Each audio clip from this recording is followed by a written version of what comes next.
It's your professionalism that I respect.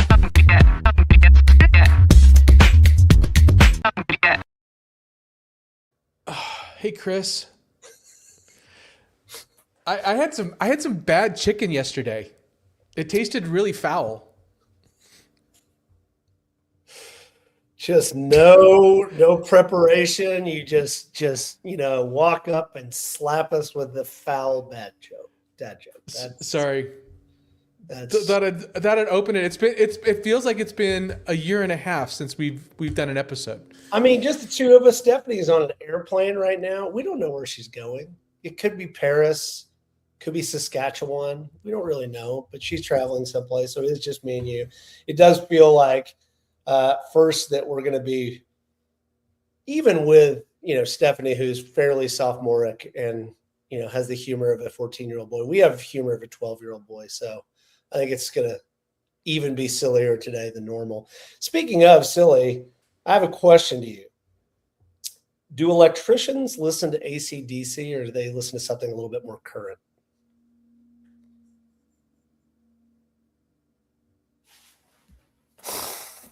I found that one very funny. Electrician jokes, underrated genre.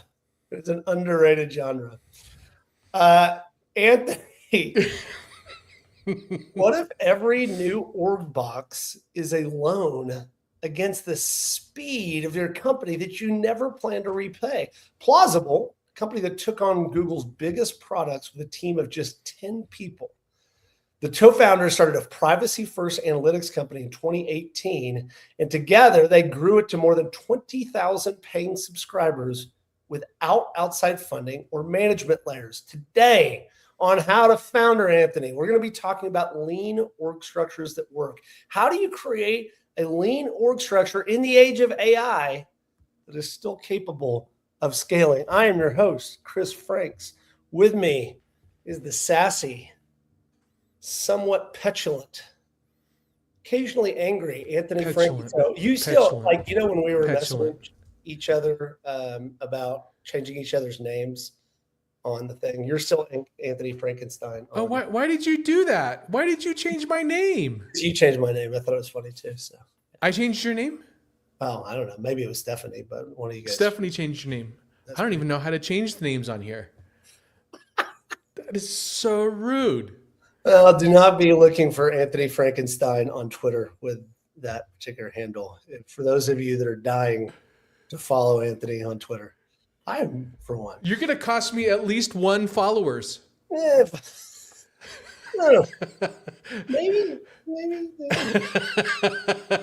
All right. So, Anthony, this is the heart of this conversation. And it's funny. We were just chatting briefly in the 2 minutes of show prep that we actually did about what is the heart of this conversation. The heart of this conversation is really about how to staff companies in 2026 and what's that look like.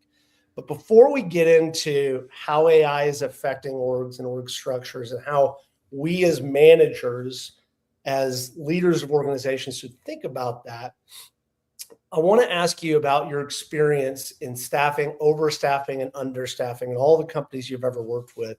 Tell me about sort of your experience and your approach philosophically with how do you build a team and when do you hire people? And we've talked a little bit about this in the past, but I don't think we've been this explicit. Yeah, so org charts are funny things. I know a lot of leaders that have an allergy to org charts. I kind of see it in 2 different ways, and we're talking about staffing and headcount, but I think it starts at how do you think about an org chart? And I want your thoughts on this, Chris. Like, where do you sit on it? Because there's the thought process that a flatter structure means there's less bureaucracy. So if you take somebody, the rumors how Elon Musk manages his organizations, it's fairly flat. I don't know how true that is, but that's how it's being portrayed. And then you have companies like Salesforce that have very structured, very rigid org charts. And maybe instead of saying which one's better or over the other, I think we need to talk about when and what are the pros and cons of each. There is no great like universal way to organize your organization and company. Except for the only thing I would say for the quote unquote traditional way of organizing a company, with senior leaders and middle management is it might be easier to onboard new people coming from similar structures. Yeah, they might Other than that, there's a structure. yeah, they're like, who do I report to? Where's my support system? If those are the types of people that you're going to hire, then you may need a more operationally traditional organizational structure. Yeah. So the famous story that's a modern founder and one of the truly great entrepreneurs of our generation is Jensen from NVIDIA. Jensen famously has like 60 direct reports. And so he has an incredibly flat organizational structure. And he has a system that they all report up to him with kind of written weekly updates about what their team is doing, et cetera. And then he dives in areas where he's feels like he could really leverage. Steve Jobs said that Apple operated like the biggest startup. I don't know if that was actually true, but that was the idea. And sort of this idea of a flat organizational structure has gotten a lot of credibility, I think, over the last several years, particularly because coming out of these tech companies and even the AI companies today, speed tends to be the differentiator for a lot of early stage companies. And when you have a big matrix organization or a big hierarchical organization, it is the enemy of speed. And so there's a lot of, I did an org design class last semester I taught, and there's a lot of data around how to organize companies based on what it is you're doing. But Anthony, you're dead right. There is no one single answer about how to best organize companies. And it really involves what's the challenges that you're trying to face as a company today, how you're trying to interact with the customers, et cetera. So same question back to you, which is, let's say that you were now the CEO of I'll put you in my world, of a med tech company, and you just got a large round of funding, and you're scaling up. And so you've got some people that are doing product, that are working on product. You've got some regulatory people. You've got some sales and marketing people, et cetera. How do you personally want to organize this organization to be effective for you and for how you think about building companies? I need to know a lot more than just I know quote unquote it's an impossible company, situation. Right? But just I guess answer in the hypothetical, maybe not a specific example. Like, what is your approach? Well, let's make some assumptions. If it still has a lot of R&D work to do, then it has to be really flat. You can't have departmental organization structures and fiefdoms and territorial disputes on who does what.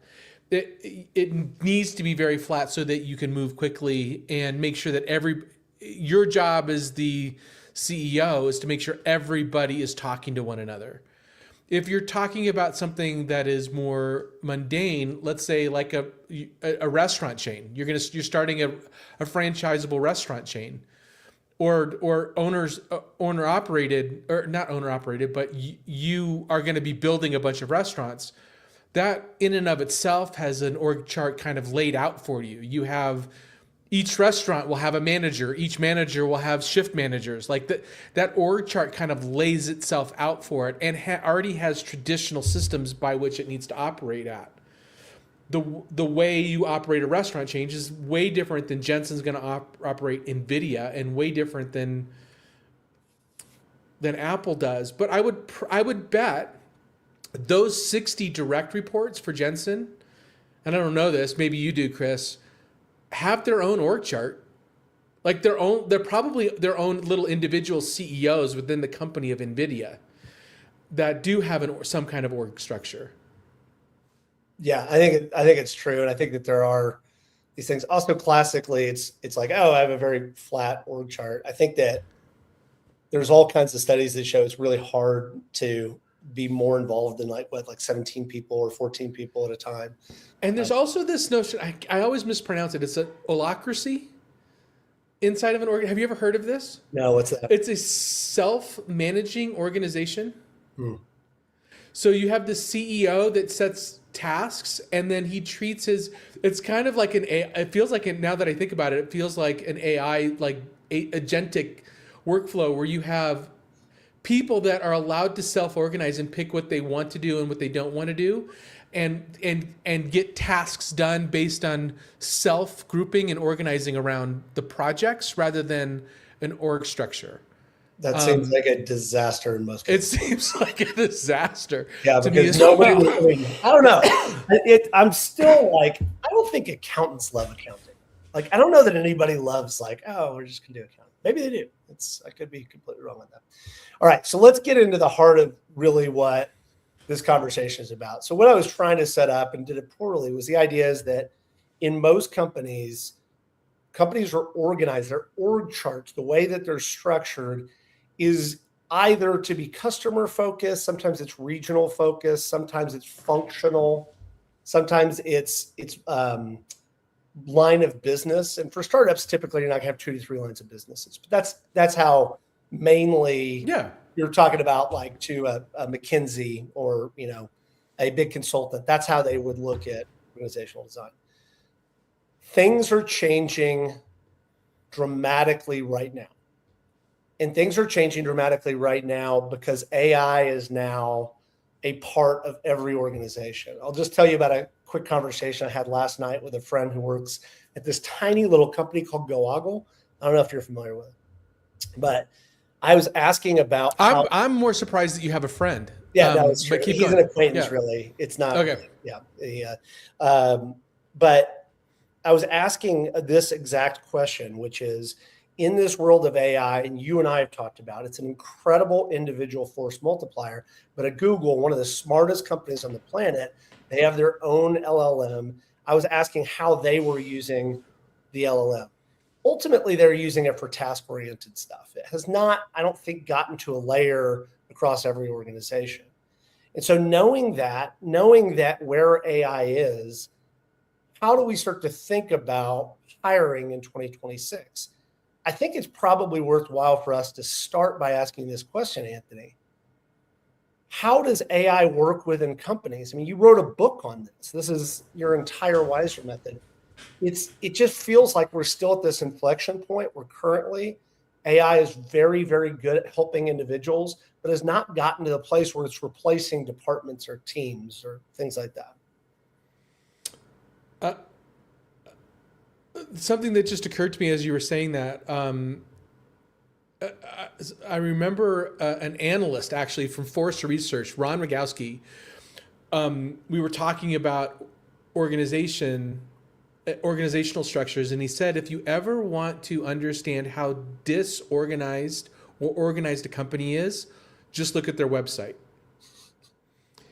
And how that's related to what you just asked is, AI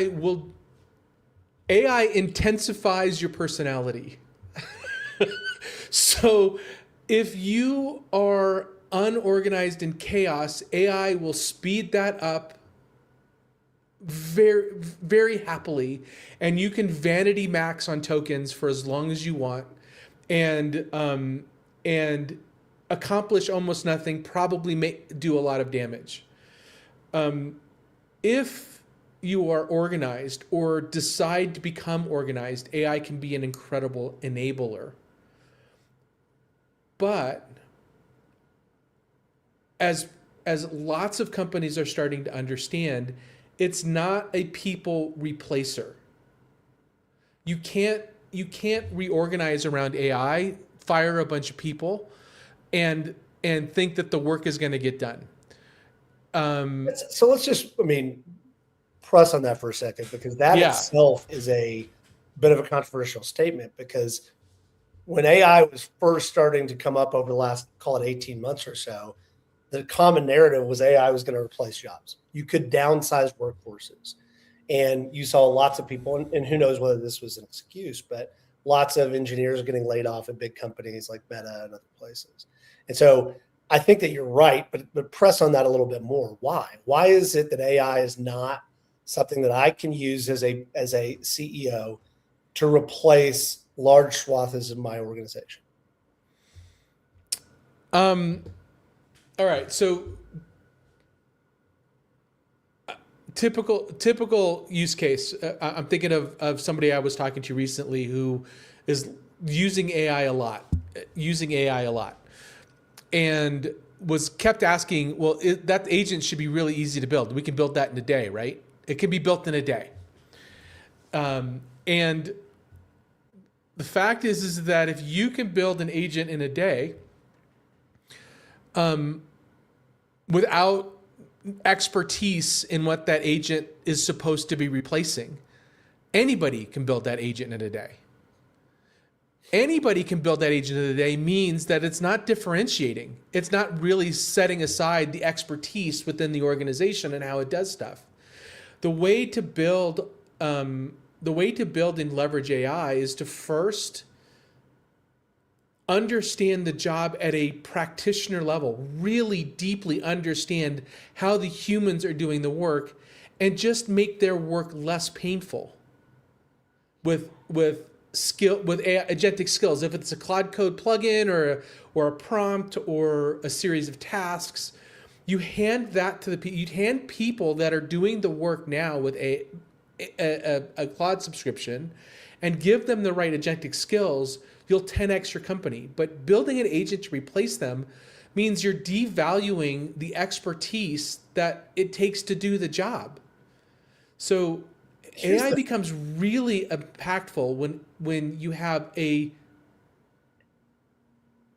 experienced person in the loop. The thing that strikes me, and I just want to expand it a little bit, which is if you ran a company that was largely mechanistic, like, I don't know, Ford's assembly plant, in 1910, right? Yep. AI would be a perfect example, but that's not modern industry. Modern companies are based on the knowledge worker, right? So that's the common theme, is the knowledge worker. And knowledge worker is about creativity, skills, abilities, talents, combining those things. Experience, intuition, ambition. Yes. Yeah. And there is very, very rarely in any modern workforce, is there a series of steps where you start with one thing and then out comes some incredible digital product that meets the needs of their users and, somehow is magically solves a problem for the customers. And so it strikes me as like, yes, AI is incredible, but unless you're running an organization that is just absolutely step 1, step 2, step 3, you're not going to be replacing a whole lot of humans using AI. Now, talk to me about productivity increases, because that's the other aspect, which I think actually is true. I think that AI can increase the productivity of every person in your company. Is that true? It can also decrease it. Explain. It can. Think about it. I'll talk for myself, Chris. You tell me if this resonates. I've spent hundreds of hours on the wrong task because it felt like I was making progress in AI. Yeah. So where the opportunity lies right now in AI for the data, the knowledge worker, the individual knowledge worker, is how do I accelerate and how do I automate the things that take me a long time that doesn't require true intelligence, that doesn't require discernment. So if it's research, how do you automate the research to deliver yourself a dashboard? If it's outreach, how do you automate that research plus the outreach and ideas that you can use with for that outreach? If it's logging into 10 different portals, how do I automate that, or how do I connect those things together? So I don't have to be, copying and pasting and being the slave to the AI. But turn it around and make AI do the bureaucracy that makes my life miserable. Yeah.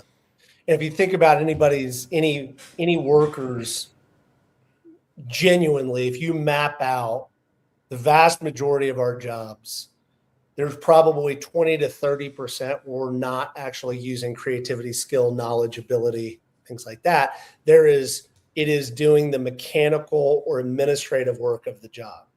And that is something that, classically, I think AI can do a really good job of, and it's getting better every single day.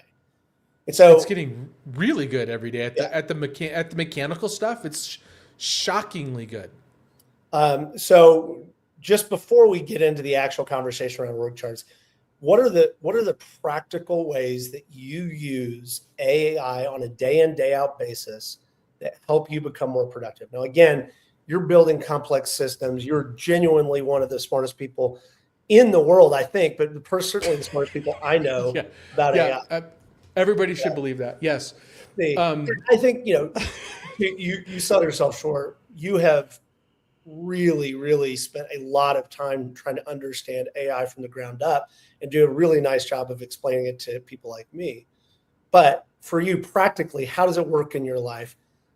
Knowing the fact I'm not a good use case, but let's talk about use case zero for organizations. So you're an organization, you want to adopt AI. Use case zero is training and adoption for somebody that sits in front of a keyboard. That's use case zero. Get a Codex, get an OpenAI or Claude or Grokbot. Get a Teams account or an enterprise account. Get a Teams account and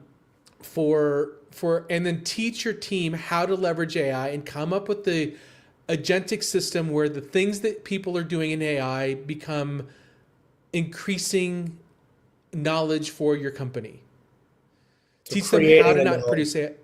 So use case zero is training and adoption internally. Then you can start talking about organizationally, what do we want to automate? And that doesn't even start with AI. That's organizationally, where are we broken and where can AI help? And that's traditional like design thinking or change management conversations way before you talk about what agentic runtime that you're going to implement and who's going to be responsible for building the agents. You have to understand what and why way before you understand the how. Yeah, and I think that's part of the interesting thing is for founders is that we tend to put the cart before the horse in so many cases, which is we start to build AI systems before we really understand the job to be done. And then you end up having to throw that work away. I'll give you my use case, Anthony, and then we'll talk about how we can do it, which is, so very simple digital dashboard that goes out and looks at my emails, triages all the trash emails, brings the one that are actually important, tells me which ones I have actually respond to. For me, I'm dyslexic. Reading 50 emails is painful for me. Figuring out which emails are one I actually need to respond to. What are the things that are on fire? I can just kind of go through and triage my inbox on a day in, day out basis. It's a remarkable time saver for me and just mental space saver. I can spend more time thinking about the important stuff we've got to do. And then I use it for task management, et cetera. I've built my own task management system in there. But I think that and then what I'm doing now is actually trying to build automated tasks around accounting, around the stuff that I don't really like to do, but have to do. I have to do that stuff. We have to make sure that we get our books closed every single month, et cetera. And so that's kind of where I'm sitting now. And I think it will continue to save probably 20% of my time. 80% of my time is still going to be the things that's the highest leverage, talking to humans, talking to investors, talking to potential partners, et cetera. But that's the piece that I really like it. Okay, so you're starting a company today. We're starting a new company, Anthony. Congratulations. Franco and Franks and Franco Inc. I don't know. I think I could. We're going to start. Here's what we're going to start. We're going to start a hot dog company that makes round hot dogs. and we're going to call it the Franco. I don't know why we can't call it the Frankso, but whatever, it's fine. The Franco. All right. As you're starting a new company in 2026, and let's say that we've already gotten kind of me and you, we've worked through some stuff, and now it's time to hire and grow. Yep. So maybe we've gotten around to funding, or maybe it's just like, hey, we just got a big contract that we need to fulfill, and we really need to grow. How do you think about creating an organization in the age of AI that is going to meet the needs of what it is that we're doing in our rapidly growing Frankso business?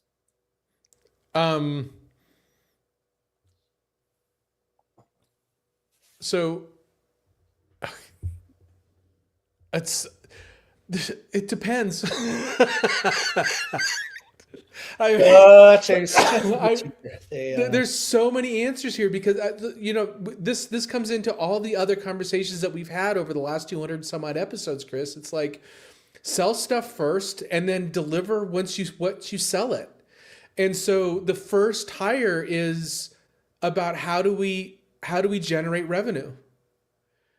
So the really skilled organizations have their organization centered around sales and marketing. And I wouldn't take product out of that. Some companies are very product focused and they don't need sales and marketing. So if you're product focused, you shouldn't hire a single sales and marketing person, right? You should build the product that people want to come and buy.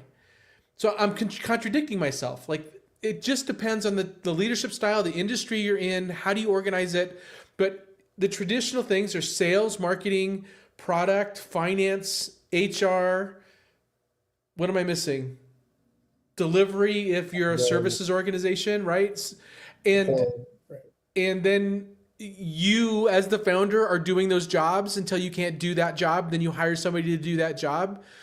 I think here's the hard question. Generic. Like I'm almost like hating the topic that we started with today because really good because the way, when we started this, doing How to Founder, AI was not where it is today. And so I think we've talked about some of these things, but we haven't like refreshing this conversation. So where my brain is that we always say, you have to do the job as the founder. And then when it becomes a point where you can't do two jobs well, you need to hire for one of the jobs, and you make a decision based on where is your time best leveraged.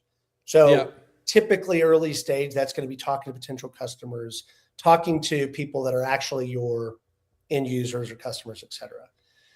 However, is there a layer now in between that, which is, hey, as opposed to immediately going and hiring, am I first going to figure out a way to try to automate some of those functions, whereby now I'm not, that step 2 is not hiring somebody for taking the stuff off my plate that I don't want to do anymore. It's actually now looking at what functions can AI take versus hiring for. Yeah. So the short answer is yes and no. The reason is that you can, this is something that Rob Wilson fed me the other day, vanity token maxing. And what I love about that is you can get so wrapped up into building the perfect system and automating the stuff you don't want to do that you wind up not accomplishing anything. Yeah. Because you're trying to automate stuff that doesn't need automation right now. Like, you want to automate your outbound sales process, or should you just make 10 damn calls? Just make the calls. So it's also this is a classic trap for founders. Yeah. Right? You and I talk about this a lot, which is we do the things that we feel are making us productive that are not actually the most important thing for the business. In the age of AI, you could spend weeks trying to build, like in this case, an automated sales and marketing system. And you can build a cool automated sales and marketing system. Or you could spend those 3 weeks actually just reaching out to customers, right? Like that's, and you're at the end of the day, your automated sales and marketing system is probably not going to work anyway, because reaching out to customers is probably the right answer anyway. And by the way, building stuff in AI, you need to be self-aware of this. And we're so off topic from organization, but kind of not. You need to be so self-aware of it that building things in AI is a dopamine hit. And that's dangerous because you start chasing that dopamine. Mm-hmm. And it lets you avoid the cortisol of Yeah, the rest of the business. that's a great point. All right, so we are now hiring for people. We've identified and we've gone through the work. And I'd say that the piece that I was fishing for is that we've done some sort of accountability chart, right? We've looked at what are the jobs, like what are the needs of the business, where are we sitting, where are we effective? You and I, as the two co-founders, only employees at this point, where are we effective? Where are we ineffective? And we make a plan to create. If you are running things, Chris, we're just totally ineffective. We're just going to sit and talk about AI for all day. Just basically, it would be a 24/7 podcast. It would just, maybe that's easy. It's what the next evolution of How to Founder. But we end up at this next layer where we've identified these gaps. And we've said, okay, we need a person to help in marketing. And this person's got to be a generalist. They've got to be able to help and do some. And then we need somebody in customer support that's going to be able to field any inbound calls. That'll free us up to do more customer outreach. And then we need somebody in admin and accounting to help just run the business manager type person. Great. So we go out, we post those jobs, and we look for those people. We hire those people on day one. How do you teach them about the company? And then specifically, how do you integrate AI into their individual job functions? Or do you just let's keep AI out of this next piece of it, because what you're talking about is you're going from 2 to 10. Yeah, I mean, we're saying 2 to 5 at this point, but yeah, let's say 2 to 10. 2 to 10, because 2 to 10 is usually or even 1 to 10 is usually is an interesting, and I think it's the most fun part of a startup, because there is no manager, there's no, everybody has to build and contribute, every single person. Yeah. If you're not, it's very obvious. Right? If you need an HR person with 8 people, something's already wrong. If you have an employee manual with policies in it, you're thinking about the wrong things. It is, the people that are good in the 10-person company don't want that structure. They don't want that rigidity. They don't want, they want the freedom to be able to cross-pollinate and to work together and to put their fingers in where they wouldn't belong in other organizations. You're hiring essentially fellow entrepreneurs at that point. Then you decide, now you get to a point where, and it's between 10 and 25, where you're like, we can't have an all hands meeting anymore. Not everybody's sitting in the same room. We're not all on Slack and we don't all know what everybody's doing. You need to bring some organization to that mix, and you hire a manager or a second leader or a chief of staff, and you start delegating the management tasks. The translation from you to those people goes through somebody else now, and they have their own agenda. And there's some positives to that, and there's some dangers to that as well. I'm staying departmentally agnostic on purpose, because it just depends. The departments depend. It's the thought process that you go through, thinking that I need help. I need a manager to do the things I don't want to do. And I would say, stop. Are you sure? It's funny, because the thing that just struck me like a lightning bolt as you're saying that is there will never be AI for a manager. And a manager is about I teach management at CU Denver, and it's about creating psychological safety. It's about teams. It's about how do you create an environment and a culture, and how do you make sure people feel seen but accountable, and all those aspects of effectively being a good human being. But that's what being a manager is. And AI cannot replace management. It can replace HR time off requests. Like, I think that's the component. And so, yes. Yeah. All right. So I'm going to fast forward now, because I do think that there's this element like, okay, you can build up everybody's kind of doing, we're all just plugging in where it needs to be plugged in. There's probably not a ton of rigid structure at this point. But let's say that our Franco's company is now at 100 people, and profits aren't, the margins aren't quite where it wants, or maybe the investors are asking us to get a little bit more profitable or whatever. And we start to say to ourselves, hey, look, we're bloated. Our organization is not lean. We can probably do better here. We can start to make tactical decisions about how to downsize our organization. So effectively, we're saying layoffs or attrition or whatever. How do you think about that phase? How do you start to say, all right, we're probably a little bit too big, or we've drifted away from our purpose? How do you start to think through what that looks like of, I'll call it tactically downsizing? Well, the thing that's been quoted quite a bit in business schools, you probably quoted this a lot. The GE, I can't remember what the name of the CEO is from GE. That was like every year we look at the bottom 10% and let them go. Like it was part of the operating cadence of the company to do that. Yeah, it's what Zuckerberg does now. Is he tries to, Meta, I think they fire a portion of their engineers every year. Every year they call it trim the fat, which is a really cold way of thinking about the team that decides to work for you.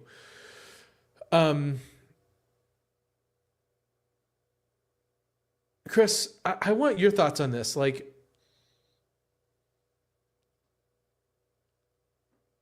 is real, like worry for your job pressure, a healthy thing for a company? It's not necessarily a healthy thing for an individual that's on the bubble, but is it healthy for a company to have that kind of pressure within the organization? I would say never. And I think that there's been a lot of studies that show that. No, I think that the problem is that you can easily mistake a short-term bump in productivity for some sort of awesome long-term trajectory. Now, again, seem to be quoting Jobs a lot, but Steve Jobs said, if you hire B players, they'll hire C players, right? And so, yes, there's probably an element where you need to be very careful about the fact that there are people that aren't meeting your standards within the organization. But standards is like you're kind of contradicting yourself there, because A player standards equals pressure. Yeah, but so I think that pressure comes from hiring the right people in alignment to what it is that you're trying to achieve. It's not about saying and pressure. Well, yes. Yeah, so like, okay, let's use Apple as the example, right? So Steve Jobs famously, grumpy, but he was maniacal about shipping extraordinary products on time, right? Maniacal about it. And so the people that worked on those teams, there was tremendous amount of pressure. But it was never do this or you're fired. It was. I mean, I think that there was an implication around that, but he never would be like, "I'll fucking," like, maybe he did. I don't know. But he did. Yeah. If you weren't an A player, he was maniacal. Right now it's, I guess, NVIDIA is kind of the same thing. I don't believe that that is the most successful environment for long-term productivity. It's not an environment. But I don't know. Like, are you sure? Are you sure that pressure, that organizational pressure, isn't what's necessary for healthy company growth? It's not. I agree with you, Chris, that it's not the healthiest environment to maybe want to work in. Maybe it is. Maybe that pressure, maybe the relentless pressure for progress and the concern that if you don't keep pace, you're gone, is what needs to happen in a company. If you're listening, comment on that. Comment on.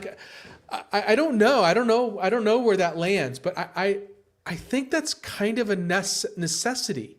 Here's where I think that we could completely agree, which is Most startups, again, not editorializing here, 90% of startups fail, right? And so if you come into an early stage company, there's a high likelihood, just by the chance, if you're an employee in an early stage company, that your company is going to fail.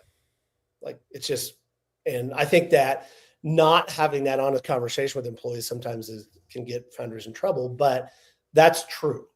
So the question is that can we all be aligned to know that we're fighting death as a company? And can I be honest with my employees about like, hey, this, times are tough right now. Like we're struggling. We need to go raise round. We haven't quite hit where I wanted us to be. And so our revenue's not where we need it to be. And so use that pressure for collective pressure, because I do think that creates something where we're all working together for the same outcome. If it's I'm sitting on high and looking around and being like, who am I going to fire today? I don't think that's a productive environment. No. You're right there. I don't think that's a healthy state of mind for anybody. Who am I going to fire today? I've worked for people like that. I do think that the kind of pressure you feel as the chief executive, chief whatever, C blank O position in the company is different than the people that are coming to a job. And the existential crisis that the company is facing is hitting you deeper than it is than the people that are working for you. True. Yeah. So I think pressure is maybe a new topic for another conversation, because I really want to explore this. I'd love to have a guest on that can talk about this as well. Talking about applying pressure in your organization effectively and at scale. That's a skill. Yeah, it's an interesting one. All right, let's get back on topic and see if we can land this plane, which is, what's the topic again? We've talked all around this idea, but in a growing organization within a startup, and you're the CEO of a startup, and you have a choice, which is you're in a growth mode. Do you hire for where you think you're going to be in 3 or 4 months? Do you try to hire just in time to fill the needs of the company where it is right now? Or do you stay a little understaffed to keep that proverbial pressure on the organization? There's this concept called optimal understaffing, which I think is fun. Yeah, I like that. I like the understaffing piece. What do you think, Chris? I think frankly, and this has just been my experience, and of all the startups I've worked in and around, and all the venture-backed startups that I've seen hire 100 people, and the company broke. Yep. And so to me, even if I know that I'm growing, and even if I know that my growth may be limited a little bit by not hiring as quickly as maybe the organization is pushing me or as the organization wants, I'm still probably going to be a little behind that growth curve. So I'd like to say have you been here? I have a question for you. Have you been here where you're like, say you're running a company that's growing, you're, I don't know, 50, 100, 500, it doesn't matter what the size is. And you're like, this person I don't think they're carrying their weight. And you're worried about letting them go because the stuff that they're getting, that they're responsible for needs to be done. And you fire that person and things get better. Oh, 100%. Like you don't replace them, you just fire them. And the organization becomes healthier and more productive. Yeah. And it's like, the work that they do can easily be replaced with other people that step in that just a person was toxic. And so, yeah, I mean, it's a George Costanza quote where he was replaced as the head of travel for the Yankees. And Jerry asked him, who did they replace you with? And he's like, an intern. He works part-time on Thursdays. Yeah, right. Yeah. I mean, yeah, that is something that happens frequently, and particularly in these times when you're trying to grow quickly and you're trying to put people in, and you're like, oh, this person's the perfect fit. And then after a while, you're like, wait, are they? And then you realize that not only is the person wrong, but also the function is wrong. Yeah. Like where you thought that you needed help, you actually didn't need help, it's also part of the exploration process of a growing company is that somebody's going to, or you'll read a book and it says, this is the people that you need to hire at this stage. And it turns out to be, no, you really don't. And I think that to try to wrap this up is I think that the idea of AI, while I don't think it's ever going to replace human beings, I think that we've kind of now understand that AI is about individuals being more productive, at least today, and then automating some systems within the business. But yeah, it's really not about replacing, not being able to, you can't hire people because you have AI or you don't need to hire people because of AI. But I do think that as AI continues to get better, you can start to figure out different job functions. So for instance, maybe you need a human that's actually overseeing how we automate different functions within the business that understands the fundamentals of accounting, let's say. Yeah. Yeah. Interesting. Yeah. You need somebody that's good at understanding how AI, this is forward deployed engineer. That's what the job is, right? They understand the business at a strategic level and understand the technology and how to automate it. Those are rare individuals. It is. But also I think this is the thing I tell my students too. This is the best opportunity for you as young people to go out and start to learn the skill of AI alongside with whatever you're learning within your job function, whether, I've got a lot of construction management majors, things like that. If you learn that alongside your job function, you will be able to grow faster in your career because it's an incredible time whereby everybody's looking to figure this out and nobody has it figured out. I think that's the other piece is that nobody has the answer of like, oh, I've got the playbook of if you just use Claude, you'll be fine and you don't have to. Yes. Yep. Doesn't exist. Does not exist.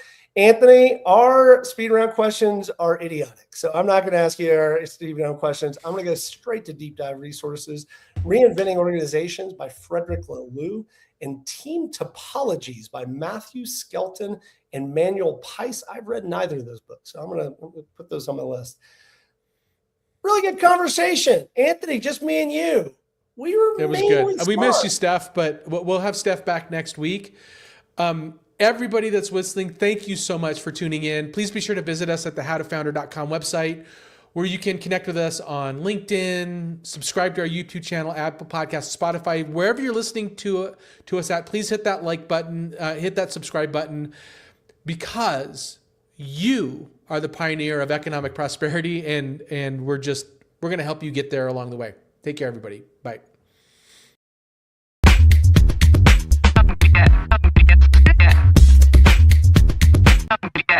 It's almost as if you have no business training at all.